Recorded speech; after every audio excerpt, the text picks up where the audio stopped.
What's up, y'all? It's your boy Jay the General coming from the General's Report. Today's episode, we are joined by Alissa Alston, who was a point guard in the class of 2015. I'm going to talk to her about her college recruitment, her high school experiences, her basketball life. And I hope you guys enjoy it. All right. What's up, Alissa? Nice to have you back here, joining us here in Connecticut for your weekend break. So I just wanted to talk to you about, like your academics and stuff like that, and what are some of the progresses that you felt you've made over this past year at Peru? Really just bringing my grades up and really working out, getting myself prepared for the next level. Mm-hmm. So now when you say the next level and stuff like that, you're obviously talking about college and stuff. How has that process been for you? Like just going through the whole college thing with coaches calling you and mail and everything like that? Sometimes it could be stressful because a lot of coaches really want to answer out of you so early. Mm-hmm. And it's just a matter of how you feel at the moment. And personally with me, I really want to take my time with this college experience because, it could be a school that wants you for just you and not who you really are as a person. They just want it for basketball, so you really got to choose wisely. So now, I know that you have numerous colleges looking at you, and some of them are offering financial support, basketball scholarships and stuff. But what are some of the things that you're looking for through these scholarships? Like, what are you looking for a school?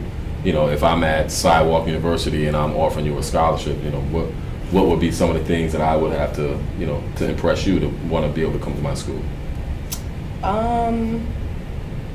Activities after basketball season. Like, I really don't want to when basketball season is just my exciting part of my college experience. Like, I really, after the season, I want to have a job, something like either with the summer programs. I want to be able to help kids get better and develop their skill level to their dreams or whatever the case may be. But I really want to be entertained after basketball season, really. So basically, you don't want your college experience just to be about basketball. So are you looking at basketball after college? Would that be something that you would like to do? Basketball is my dream. Basketball is something I really want to do, but if it doesn't happen in my favor, I always want to stay with basketball. I want to be able to help people get to where they want to be. Meaning, I want to have my own business, training facility. Okay. So, being that you want to be involved with kids and people and stuff like that, what are some of your experiences with dealing with those type of people or in that field? Have you ever worked at a camp, or have you ever worked out with anybody or kids and stuff like that? Well, my own relatives, I've worked with my younger cousins and friends that I adapted to help get better. Even my own age, I help them get better because it helps me. Like, I really didn't have people in my ear 24/7, meaning you need to do this, you need to do that. They just encouraged me more, like, you should want to get better because it's other kids around the world who's doing what you're doing, but probably 10 times better. Not better, but more. So it's like keeping the kids' eyes open, yeah. Understanding that there is other kids out here that's just as good as you or better. So just to encourage you not to really, you have to do this, or you should want to do this because this is the only way you're going to help support your family. Like, there's other things you can do. So what are some of the majors or minors that you're looking at as far as when you go to college? Like, what you trying to become? I really want to talk about past and future players and how society has changed dealing with basketball and stuff that we can add to it. Not something that's just a tradition. It's the same old thing, routine and flashy. That is more than basketball to just doing fancy passes and dunking or whatever the case. So how has basketball been for you? Like, how do you think basketball as a whole has affected your life from when you started playing until now? The social piece, really, because basketball took majority of my time. I really didn't have time to go hang out at the mall or go to parties with my friends or the movies. So basketball was really stuck with me. So it's like, that was my job. I don't have to really go work, apply for a McDonald's or Dunkin' Donuts to have a job. Basketball is my job, to me. So what were some of your experiences? Like I'm saying, like what are some of the things that you probably wouldn't have experienced if it wasn't for you playing basketball? Like meaning like traveling or getting really, gear or whatever, stuff like that. Going to Hershey Park, South Carolina, seeing new basketball players that I never seen or heard of before. So traveling is the part that really What you really like about it? Yeah. So being that through this basketball stuff, you played all over the place. Obviously, that's how you be getting recruited and stuff. And but what are some of the states or places that you have been because of basketball?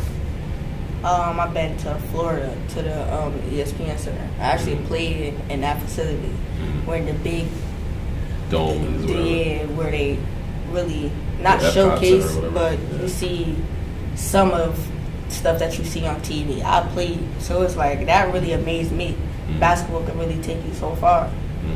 Now, what about, have you ever went and played in like Florida? I mean, North Carolina, Texas, states like that, Georgia. Have you ever been in any of those places to play? I've been in North Carolina probably 4 times. I went to North Carolina on an AU trip, and I went to North Carolina 3 times in my regular basketball season. So. With your high school basketball? Yes.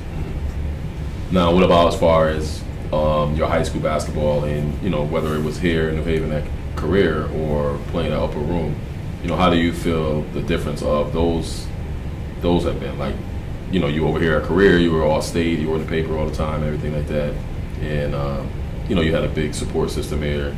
Now going over to Upper Room where it's a different, right? It's a different environment. Like, the pace of the game is different because in Connecticut, you're really playing in your area. Going to Upper Room, I've been playing out of state majority of the time. I'm just not in New York. I could be South Carolina one week, Pennsylvania the next week, Jersey the next week. So it's like we travel a lot. We see different players, different talents, and we run into great teams, and it's different. I like it. At the same time, what's better than home? So now, what are some of the schools that has been interested in you, or what are some of the, like, if you had to say, okay, right now at this point, these are my top 10 schools. Like, what are some of those schools? Temple University, LaSalle, Wisconsin, St. John's, Providence, UMass, Ole Miss, South Florida. That's pretty much it. Okay. So was that in any particular order? Like, is Temple your number one school? No order at all. No particular order. Okay. So, being that there are probably other schools out here that don't know that you exist or didn't know that you were a senior or whatever, do they still have a shot, or are you just going to go by your top? Oh, my options is always going to be open. My options is always open. But so what got you to the point where you were able to make this type of list? Just the communications and the relationship that I built with these coaches. A lot of these coaches I have a great relationship with, and it's like that's what really drawing me more to them. Is the communication and the effort that they put in to really persuade me to come to their school. Now, how has that been? Has that been tough for you? Because there's 10 of them, so I'm sure obviously everybody's saying, different things, and it's hard. It's like, what can you do? It's like all the things you are asking for, these coaches is offering it to you. But it's like you can only attend one university, so it's like you gotta choose. You gotta choose wisely. You really gotta take your time. You can't rush, because once you rush, then it's the what if, I should have, could have. But patience is the key. Now, if I look at this list here, how many of these states that you probably, I'll name them off, but that you've probably been to? Like, you have Temple here. I know Tanea's there, so you've been there, and you took official visit to Temple already. Minnesota, never been there, but with your relationship, you said with the coach been reaching out to you and texting you and talking to you. Okay. Houston, you have any relations with them or anybody there? I have a great relationship with Coach Ty. Now, what about as far as even going to Texas? Have you ever even been to Texas or know anybody that been there? Well, you know Swizzy. Swizzy's been there. Yeah, actually, a good friend of mine went to Houston University, and she was giving me some feedback. So that's where it brought them closer to me, because they had my friend there, so she could really explain. She explained a lot of things to me that she was explaining to me. So it's like that the coach was explaining. So it's like, yeah. Okay, it add up. Yeah. Now, what about South Florida? You said you've been to Florida. I've been to Florida, but not South Florida. But I like the atmosphere and the vibe in Florida, and plus the communication between that coach. So it's like. Now, Seton Hall. How was your relationship with them, being that it seems like they come out of your mouth a lot? I like their system and how they let their guards run the floor and be facilitated as they should be. So it's like, I like their school, but they're kind of too close to home. But it's there in my favor with the basketball part. So that's what really keeping them close with me. The basketball part and a relationship that I have with these coaches. So you've been in touch with the staff from Seton Hall? Yeah, Coach Lauren, the Flacco, she's cool. She's a cool person. So I see you got Ole Miss up here, but you know, I don't know. From my past experience, I don't believe you ever been nowhere near Mississippi. But what would get them on this list? The relationship with Coach Alex. She's really down to earth in my eyes, and she really cared for me as a person. We don't conversate about basketball all the time, so it's like, all right, that's someone I could really go and talk to. So it's like, yeah, I could see myself at Ole Miss. I feel like that's going back home. So now St. John's, which is right in the back. You know, I know we went to the camp. You know, that's probably the closest school up here. Besides, well, I'm sure time-wise, UMass and Providence are almost the same as St. John's. But you know, how do you look at those type of schools where they're like an hour and a half, 2 hours away from your house and stuff? That's where the basketball falls into place. Because I really don't want to be too far from home, but I also don't want to be too close. So dealing with St. John's, Seton Hall, Providence, and UMass, it's like that's where my support system is a lot stronger, because my family could come to the games. And they in a great conference, but again, I don't want to be too close to home. I want to have a real college experience, like a real. All right, so being that you have a lot of the local schools, I know like University of Hartford, Quinnipiac, Fairfield U, schools like that, Sacred Heart, we can't forget Jess over at Sacred Heart, have been interested in you. What about schools like Rhode Island and schools like that out there that might have new staff and stuff like that?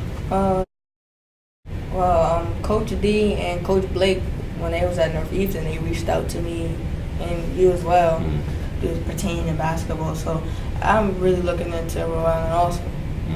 Now, your cousin Nisha Wilson also attended there. Yeah. And she gave me some great tips on Rhode Island. It's a pretty campus, so that's another school that plus for it's another plus for Rhode Island. So we might have to reach out to them and make sure they know that you're coming out and stuff like that. Yeah. So now, what about just life for you, man? Like, how's life treating you? Like, being there, I know you got all this basketball stuff going on and everything, but how are you preparing yourself even, for graduation? Are you ready for that? Are you ready to, get that part of your life over with and move on to college, or what? I'm really trying to find out who I am as a person first, and really get back on track dealing with basketball, because I've been with this injury for 2.5 months. Yeah, what is the injury? Because everybody's been calling and asking why you haven't been playing. I know that people have their own opinions on why you haven't played, but what can Alissa say is why you haven't played this season? Really, I had a bad ankle sprain, and I had bruised some ligaments in my foot, and I've been really trying to take my time, because I'm trying to think long term. I just don't want to get back on the floor and then really mess myself up. I'm really trying to take my time with this process, and I'm trying to get back on the floor, because I'm not used to just sitting out not playing basketball, because that's just not my thing. And it's like... So you didn't just sit out because No. you was trying to punish the team and none of that stuff? Not at all. Because that's punishing me. I can't stop playing basketball and save my life. Now, what about Upper Room? How do you feel about them? Are you grateful, for the I'm experience? grateful for the experience at Upper Room because it changed me as a person. Being in a different environment and a smaller setting is really what I need as a person to really get my mind off the sidetrack. Trying to be sidetracked. I can't be sidetracked if I'm focused. And Upper Room really have me focused right now. I put my grades up extremely high. Alissa Alston, class of 2015, Upper Room Christian School.